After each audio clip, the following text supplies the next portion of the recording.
Good afternoon and welcome to Lunch Break with the Rabbi. Today is Monday, April 26th, 2021. It is my time to remind you again that we are starting our new course, It Can Happen, an unbelievable course that you will learn all about the time of the coming of Mashiach, the time the world will change, how it's changing, and when it will change. Tune in tomorrow night. It's going to start 7:30 tomorrow night. You can either come in person or on Zoom. We'll be sending out the Zoom information for those that register as soon as possible. And again, please join us. That's the new JLI course starting tomorrow. It can happen at 7:30 p.m. Also, I want to remind you, Lag BaOmer is this Thursday night. So please join us for a wonderful barbecue at Thursday night, April 29th at 6:30 p.m. Today on the Hebrew calendar is what we call Pesach Sheni, the second Pesach. What does it mean, the second Pesach? Nobody invited you to a Seder that you know of. You still haven't celebrated preparing and all that cleaning out and selling the chametz again. What does this mean, a second Pesach? So this takes us back to the time of the temple, to the second time the Jewish people ever celebrated Passover. In the book of Numbers, it tells us about a story that the Jewish people came to Moses at the second time the Jewish people were celebrating Pesach. This was a year after they came out of Egypt, with a complaint. There were certain individuals who were impure. The reason why they were impure is unclear. Some suggest they were impure because they were burying the people who made some issues at the time. But the reality was that they were impure. According to the Torah, a person who is impure or uncircumcised is not allowed to partake in the Paschal offering. And they came with a complaint to Moses saying, Lama nigara, why should we lose out? It is not fair that everybody else gets to bring a Paschal offering. We are impure. We are not able to do this mitzvah. Why should we lose out? And Moses says, you know what? You got a valid complaint. Let's find out and ask God what to do.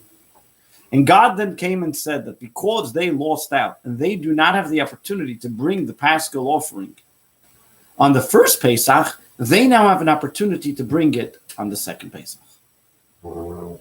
And which was a month later, on the 14th of Iyar, was set for a time that the Jewish people, those that were impure or were not able to make it to the Holy Temple on the first Pesach, can come a month later and bring the Paschal offering. But there's one caveat. If a person intentionally and purposely missed the first day of time, then he cannot make it up the second time. But if, for reasons beyond his control, he was not able to make it the first time, then a month later he is able to bring the second Pesach. What does this teach us? First of all, simply, we can always make up what we've missed in the past. But let's analyze the story a bit. God didn't come to the Jewish people and say, bring the Paschal offering on the 14th of Nisan. Should you miss, then you can bring it on the 14th of Iyar. God came along and said, this is when you have to bring the Paschal offering. The Jewish people on their own requested and said it's not fair, and only then, so to speak, did Moses, God, capitulate and say, yes, you have a month later to be able to do it. Which teaches us a very important lesson in the way we view things. We sometimes have, or many times, we have the complaint, it's not fair. I never had the opportunity. Many people look at different practices in Judaism and they say, if only I was brought up that way, I would have done A, B, and C. I wasn't brought up that way. How can you expect me to behave that way? Over here, God comes along and tells the Jewish people, I didn't tell you that you can do it a month later. It was only because the Jewish people's own nagging in demanding and saying, Lama nigara, why should we lose out? Did God say, yes, you now have the opportunity to bring the Paschal offering. Which the lesson over here is that there has to be a certain feeling, an emotion of a loss, that you feel a void within your heart. When we feel satisfied and when we feel that we have everything, our cup is full, so to speak. We don't feel a void. We don't feel a reason to cry out. We need a reason to connect. So therefore, God says what made the Jewish people feel that they would want to participate in the Paschal offering was the very fact that they asked, Lama nigara, why do we lose out?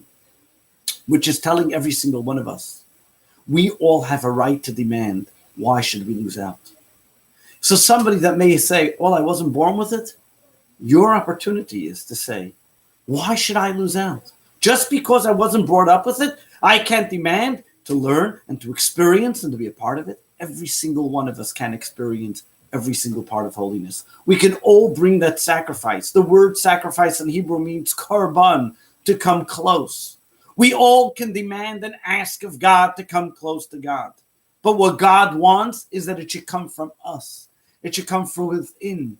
That the person should request, that the person should feel the void to come close to God. God doesn't want to push us or maneuver us or impose us on us to be in a certain position. We, on our own, need to come to that realization and realize that there's a void within our life. When we come to that realization, when we come to that understanding, when we come to that appreciation and realize that we want to bring another Paschal offering, God says, you know what? There's always a second chance. There's always a do-over. You missed it the first time. It's never too late. In the words of this previous Chabad Rebbe, in Yiddish you would say, Pesach Sheni teaches us, it is never too late. There's no such thing as spilled milk and that's it. I lost my opportunity. I can never go back. No matter what happens in life and no matter what the changes in circumstances, we have the opportunity to always have a do-over. Whether we were impure for whatever reason that may be, or whether we were distant emotionally, physically, mentally, spiritually, for whatever reason, we always have that opportunity that we can come close to God and bring the Paschal offering.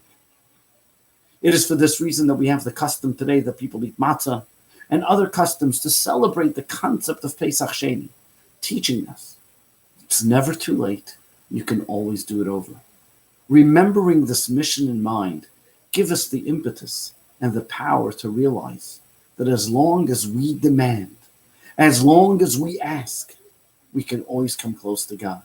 All God is doing is waiting for us to ask, waiting for us to cry out, waiting for us to demand, Lama nigora, why should we lose out? The same is true as we're in this exile, waiting for the time of the coming of Moshiach. God is waiting for us to cry out, Lama nigora, why should we lose out? Why don't we have the opportunity for the rebuilding of the Holy Temple? Why don't we have the opportunity of the coming of the blessings of spirituality and the utopia of the world, bringing godliness into this world? We need to not only cry out, but have actions that follow, doing the Torah and mitzvahs to bring about that godly reality, showing that true, indeed, it's not just words alone, we want to come close to God. When we show our involvement, when we show our interest, that we truly want to have that second chance, we truly want that do-over, we truly don't want to miss out on that opportunity of being close to God, God blesses us all, gives us that extra holiday, the holiday of Pesach Sheni, and tells us all, yes, you can do over. Every single one of us has that opportunity. Don't ever say it's too late, I'm too old, I'm this and that and the other. Pesach Sheni teaches us we get a second chance. Let's not waste it. Let's use it to its greatest opportunity and appreciate the lessons of Pesach Sheni, recognizing that God is waiting for us to call out because He is our Father, He is our King, and He wants to give us that second chance. God bless you. Have a great day. I'm wishing you the very best, and I'll join you tomorrow again, lunch break with the Rabbi at 1 p.m.